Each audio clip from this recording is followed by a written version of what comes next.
ఇవాళ దుగ్గ్యాల వారి సంస్థానం అందు మరి భార్య స్వప్నవ్వ లేదా అని భర్త మల్లయ్య మరి కొడుకు తేజ మరి కొడుకు బన్నన్న ఇవాళ కనుకనే గా భర్త మల్లయ్య ఉండేపటికే మరి భార్య స్వప్నవ్వ నాకు దూరం అయిపోయింది. ఇవాళ అట్లా తిరిగి వచ్చి దుగ్గిన పూట మాత్రం ఇంటికి వస్తే వాళ్ళకు ముక్కిడి అన్నం పెట్టి నా భార్య నాకు దూరం అయిపోయింది. స్వప్నవ్వా ఎక్కడ వెళ్ళిపోయినవే? మన కొడుకు తేజ అన్నకు మన కొడుకు బండి అన్నకు నువ్వే మాట చెప్పినవే బామా.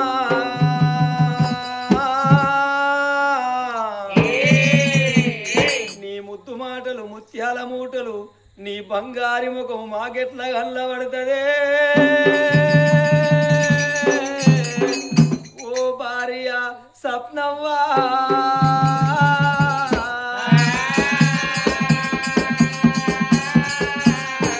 నువ్వు లేని ఇల్లు చిన్న పోతాంది బామా. ఇవాళ ఈ నేరెళ్ళ వారి పండుగల్లా నువ్వు అది కత్తే నా గుండె వలిగిపోతాంది బామా. తోడుగా మాతో ఉండి నీడగా మాతో నడిచి జంట విడిపోయినావా స్వప్నవ్వా.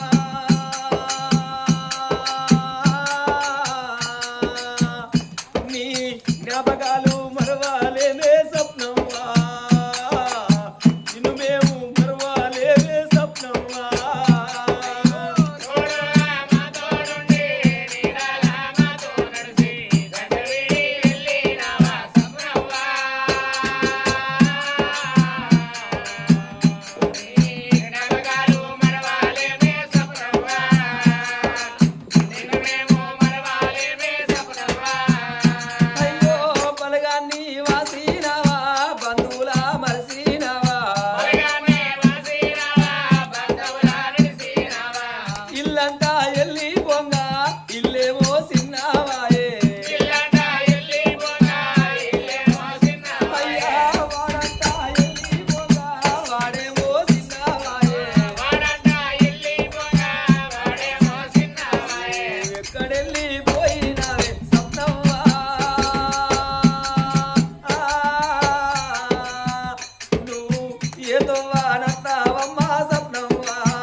స్వప్నవ్వ వెళ్ళిపోగా పోలేక తీరి పొరలాడుతాంటే యమధర్మరాజు వచ్చి యమ భాష వేసి గా స్వప్నవ్వ జీవిని గుంజుతాంటే భూములు అది కచ్చినాయా స్వప్నవ్వకు జాగలాది కచ్చినాయా వలారా. కట్టుకున్న ఇల్లు అది కచ్చిందా కరెంటు వాయాది కచ్చిందా గా మూడు ముళ్ళు వేసిన గా భర్త మల్లయ్య అది కచ్చిన నాడు ఓ భర్త మల్లయ్య నేను వెళ్ళిపోతన్నా. మన ఇద్దరు కొడుకులు పైలం ఎడిసేటి కొడుకులనయ్యా. ఎడిసేటి కొడుకులాను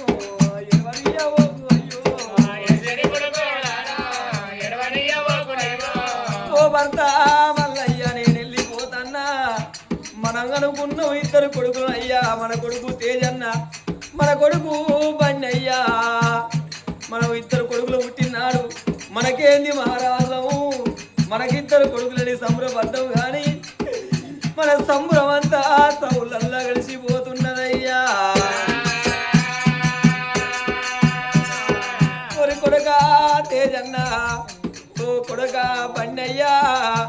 నేను నడవంత్రము రాత రాసుకొని వచ్చిన కొడుకులాలో మీ మీద ప్రేమ నాకు తీరలేదు కొడుక. మీ చేతి అన్నం నాకు వాగిలేదు కొడుక. మిమ్మల్ని కొట్టేటోళ్ళ చూడరాను తిట్టేటోళ్ళ చూడరాను కొడుక.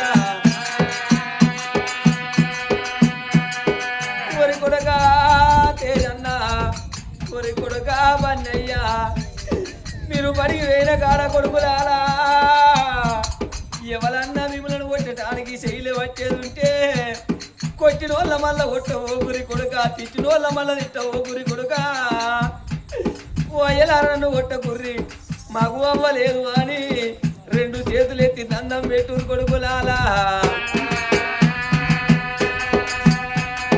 చక్కటి సప్నవ కాదా దుఃఖమోడి గట్టినారా దుఃఖమోడి గట్టినాదా దూరమైపోయినాదా ఆత్మగల్ల సప్నవకు సర్గలోకం ఉండాలి